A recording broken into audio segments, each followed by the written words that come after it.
Hey all, it's Paul from Drums and Rums with the Backbeats Meets the Spirit. This episode is sponsored by Club Tiki. Visit them at clubtikico.com to order rum-based cocktails in a can. Use promo code Drums and Rums to receive a discount and free shipping when you order 2 4-packs or more. They can the tropics so you don't have to. Want to learn more about rum or expand your rum knowledge? Then become a rumlier. The Royal Rum Society has rumlier certification programs for all levels, from enthusiasts who wants to learn more about rum all the way to master rumlier certification, the highest degree of rum knowledge, discernment, and elucidation. Visit rumlier.com. That's RUMMELIER.com. Use promo code DRUMS2022 and receive 15% discount off your enrollment.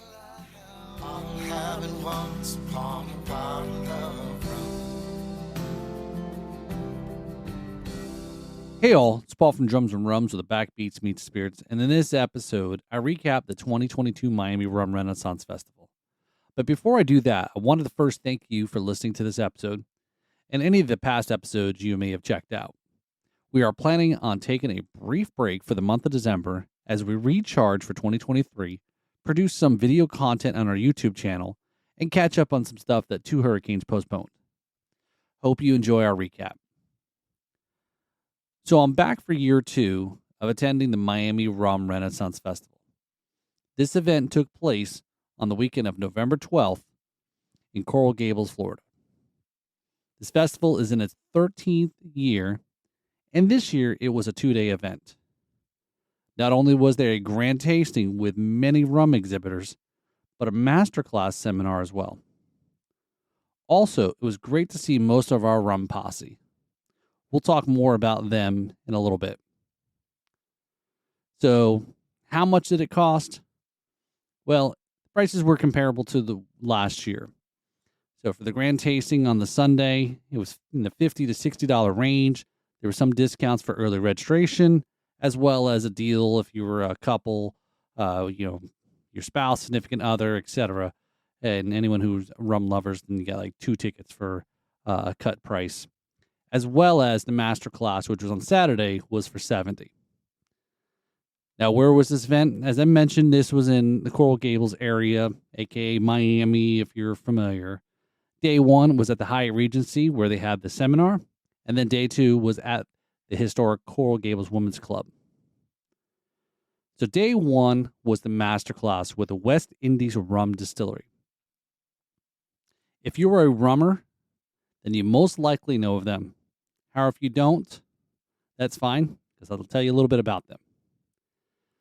The West Indies Rum Distillery is situated on the island of Barbados and considered to be the birthplace of rum. The West Indies Rum Distillery is the island's second oldest and largest distillery, with a rich tradition of producing a variety of traditional Barbadian rum since it was founded in 1863. Today, the West Indies Rum Distillery is owned by Maison Ferrand and produces 80% of the island's rum. Its portfolio consists of widely popular award-winning brands such as Cockspur Rum, Stades, and Plantation Rum.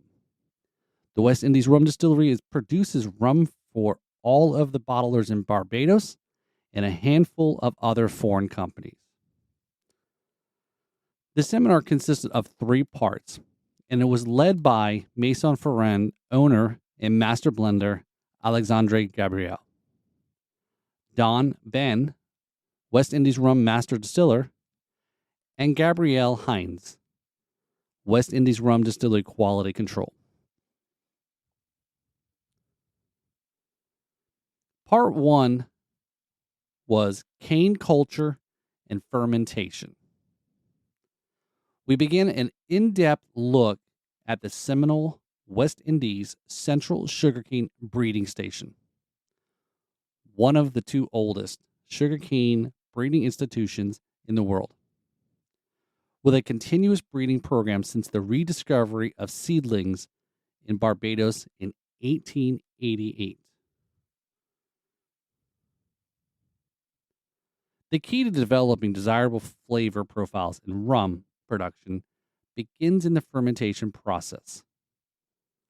From light-bodied rums to richly complex and flavorful distillates, we explored the theories, techniques, and methods of fermentation developed and refined in the Caribbean region over the centuries. We tried 2 samples of foreign and Barbados molasses, which allowed us to get a taste of the difference between the two. Part 2, distillation using traditional and modern methods. The range of styles and marquees created using various distillation methods and equipment varies greatly, from traditional alembic-style copper pots to hybrid specialty stills and modern, efficient column still equipment. The contemporary production facility assimilates a myriad of varied processes and methods to create a unique marquise, enabling a wide variety of rum distillates to be produced. The presentation went into detail about the different stills they use at the distillery, as well as some of them are the oldest in the world. There's so much history, including a story from Alexandre about accessing the distillery's vault, which included some of the original documents about the distillery and the rum produced. Part 3, wood management and blending. The process of maturing spirits in a wooden barrel has a long and storied history, based on the craft of cooperage and the management of the aging process. Producing carefully curated and elevated spirits is an artful endeavor that requires intimate knowledge and experience of the materials, the interactions, and the chemistry of the wood. Likewise, the blending of various marquees developed to deliver specific styles and properties are merged to create complexity, intensity, balance, and depth of flavor. The art of blending requires specific talents and skills that can take decades to master. When targeting specific flavor profiles and product specifications, the master blender must intrinsically understand the unique qualities of each marquee and the value of each component to create a masterful blend. So I've been aware of the brand Plantation and Stades, but knew very little about the company behind the brands. This is a rabbit hole we're going to pursue in 2023 to learn more about the West Indies Rum Distillery. Maybe next year, I'll attend with podcast alum Greg Hill and the Royal Rum Society's Rum Liaison Roundtable trip to Barbados.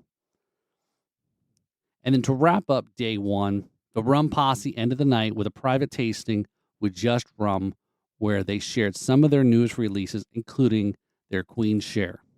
It's good to know people. Day 2. Before I headed over to the Women's Club, I taped the podcast episode with the Rum Rats after meeting them at the seminar. So check out episode 121 with Seamus and Stephen. The hall had over 25 exhibitors that included some familiar faces to the podcast, like John from Just Rum, Chris from Knox and Dunn, and also some Florida-based companies as well.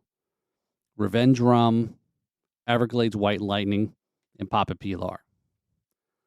Some of the other brands that were there in attendance was Brinley Gold Shipwreck Rum, Plantation, Diplomatico, Parse Rum, Ron Colon,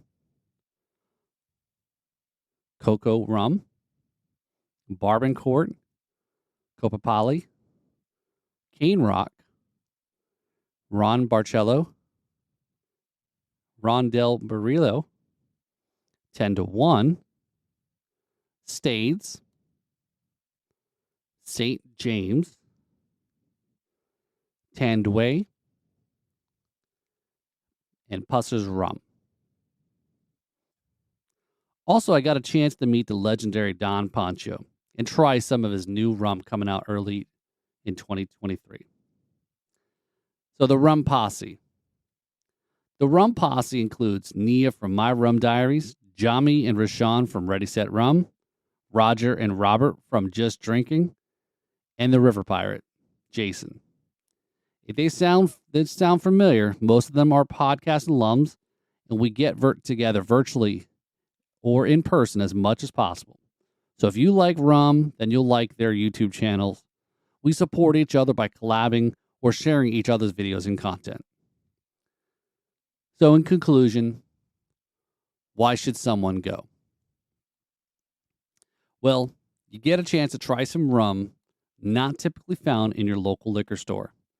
Unless you have an awesome store near you, or maybe there's one that's part of the Florida Rum Society's 4th Barrel program. Some of the tips, some of them are similar from last year. If you want to sample from each exhibitor, then opt for the VIP, which gives you early access. Also, pace yourself and don't forget to drink water in between samplings. If you live locally, take an Uber. If you're not local, then just get a hotel, no sense in risking a DUI. And make sure you have a good meal before the event, as you'll be sampling rum all day. There's an on-site vendor, but they were a bit slow. Also, you can check out my Rum Diaries Rum Fest tips video as well. Would I go again? Yes. Obviously, as someone that covers the rum community, it's great to see new products, catch up with friends, and land potential future guests on the podcast. I'd like to thank the Burrs for putting on a great event where those of us rum lovers get a chance to come together and celebrate our favorite spirit. As a reminder, we're taking some time off in December to spend time with the family and recharge for the new year. Also, we'll take some time to upload video from some of the podcasts that we taped this year. But don't worry, we still have our biggest happy hour and a half an hour YouTube live stream every Thursday night at 8 p.m. Eastern Time. So make sure you subscribe to our YouTube channel and hit the notification bell so you don't miss any of the shows. Also, if you like the Drums and Rums podcast, please give us a rating, a review, and follow on Apple Podcasts. The ratings and the reviews let others know it's a podcast to check out. Hope everyone has a great holiday season. And remember, rum is fun. This is Paul. This is where the backbeats meets the spirit.